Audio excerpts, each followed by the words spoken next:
नमस्कार. आज आपण सुकोट या सणावर बोलणार आहोत, पण एका थोड्या वेगळ्या अँगलने.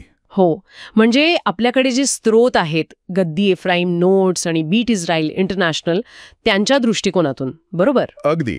सुकोट वैश्विक उत्सव आणि मोक्ष प्रकाश आणि सुक्कामधील दिव्य पाहुणे, शांतीची सुक्का बांधणे.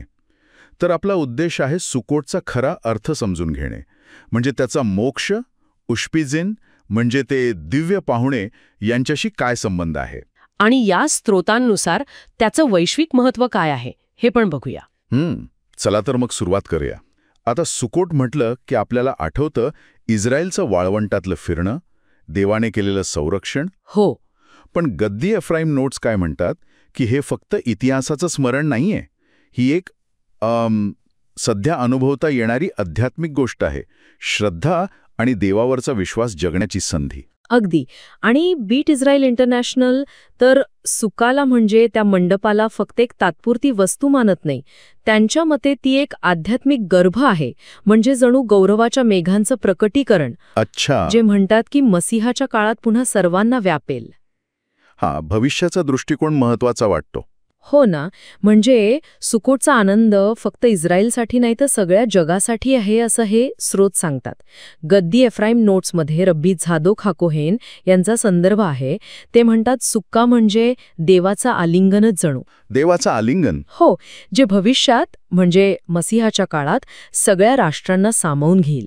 आणि बीट इस्रायल इंटरनॅशनल पण हेच सांगतं की सुकोटमधली प्रत्येक गोष्ट, त्या 4 वनस्पती असोत किंवा उस्पिजिन, सगळं याच वैश्विक ध्येयाकडे इशारा करतं. या उस्पिजिनबद्दल थोडं अजून सांगा ना. हे जे 7 दिव्य पाहुणे रोज येतात म्हणतात, अव्राम, इत्साक, याकोब, मोशे, अहारोन, योसेफ आणि डेव्हिड. हो. तर गद्दी एफ्राईम नोट्सनुसार हे फक्त इतिहासातले महापुरुष नाहीयेत, ते आहेत 7 खालच्या सेफिरोटचे प्रतिनिधी. सेफिरोट म्हणजे? सेफिरोट म्हणजे देवाच्या व्यक्त होण्याच्या किंवा कार्य करण्याच्या 10 मूळ शक्ती किंवा गुणधर्म समजू शकतो आपण. तर या 7 खालच्या सेफिरोटमधूनच दैवी प्रकाश म्हणतात की 70 राष्ट्रांपर्यंत पोचतो. अच्छा. आणि बीट इस्रायल इंटरनॅशनल खास करून जोहर या ग्रंथाचा उल्लेख करतं, ज्यात या पाहुण्यांच्या स्वागताची परंपरा सांगितलीय. जोहरमध्ये काय म्हटलंय याबद्दल? जोहर म्हणतो की जेव्हा कोणी सुक्कामध्ये बसतं त्याला विश्वासाची सावली म्हटलंय, म्हणजे श्रद्धेची सुरक्षित जागा. तेव्हा शेकिना म्हणजे दैवी उपस्थिती तिथे येते आणि मग हे उश्पिजिन खाली उतरतात.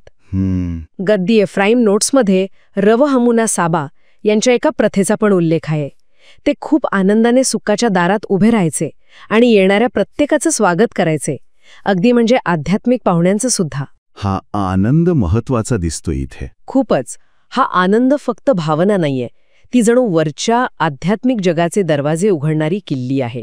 आणि या पाहुण्यांचे गुणधर्म जसं दया, शक्ती, हे अंगी बाळगणं, हे स्वतःला अंतिम मुक्तीसाठी म्हणजे गेउलासाठी तयार करण्यासारखं आहे.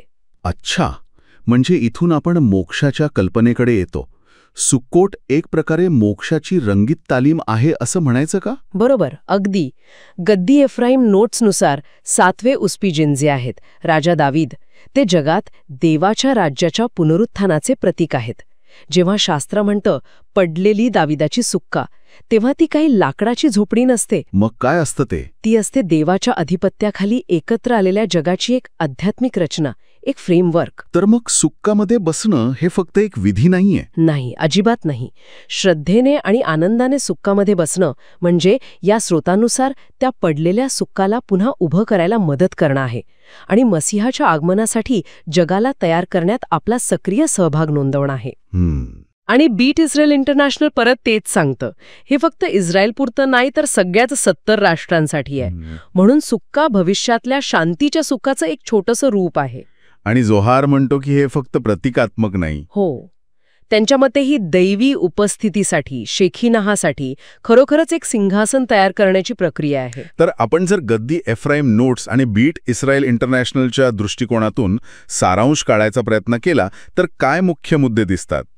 एकतर सुक्कोटचा अनुभव हा आत्ताचा तात्काळ आहे. बरोबर. दुसरी गोष्ट म्हणजे त्याची दृष्टी वैश्विक आहे, फक्त एका समूहापुरती नाही. तिसरं, उष्पिजींची भूमिका महत्वाची आहे, मध्यस्थाची. हो. आणि चौथं म्हणजे सुक्कामध्ये राहणं किंवा त्या 4 वनस्पती घेणं, यातून आपण मोक्षामध्ये सक्रियपणे सहभागी होतो. आणि अर्थातच तो आनंद जमान सिमच्यातेनू आपल्या आनंदाचा काळ हा केंद्रस्थानी आहे. आणि यात अजून एक गोष्ट महत्वाची आहे, इस्रायलची एकता, जी त्या 4 वनस्पतींमधून दिसते आणि जगाला आशीर्वाद देण्याची त्यांची जबाबदारी. बीट इस्रायल इंटरनॅशनलचं ध्येय पण हेच आहे की तोराचा संदेश 70 राष्ट्रांपर्यंत पोहोचावा आणि सुकोट हे भविष्यातल्या एकतेचं प्रतीक बनावं, जेव्हा सर्व राष्ट्र एकत्र येऊन हा सण साजरा करतील. म्हणजे आजच्या चर्चेतून हे स्पष्ट झालं की या 2 स्रोतांच्या नजरेतून सुकोट हा केवळ एक ऐतिहासिक सण नाही, तर तो वैश्विक मोक्ष आणि एकतेकडे नेणारा एक जिवंत डायनामिक प्रवास आहे. अगदी. आणि हे स्रोत आपल्याला विचार करायला लावतात की सुक्कामध्ये कुठेतरी एक मुक्त, एकत्र आलेल्या जगाचा आराखडा दडलेला आहे. कदाचित सणापुरतं मर्यादित न राहता या उष्पिजींच्या गुणांमधून प्रेरणा घेऊन आपल्या रोजच्या आयुष्यात आपण स्वतःची शांतीची सुक्का कशी बनवू शकतो, हा विचार करण्यासारखा.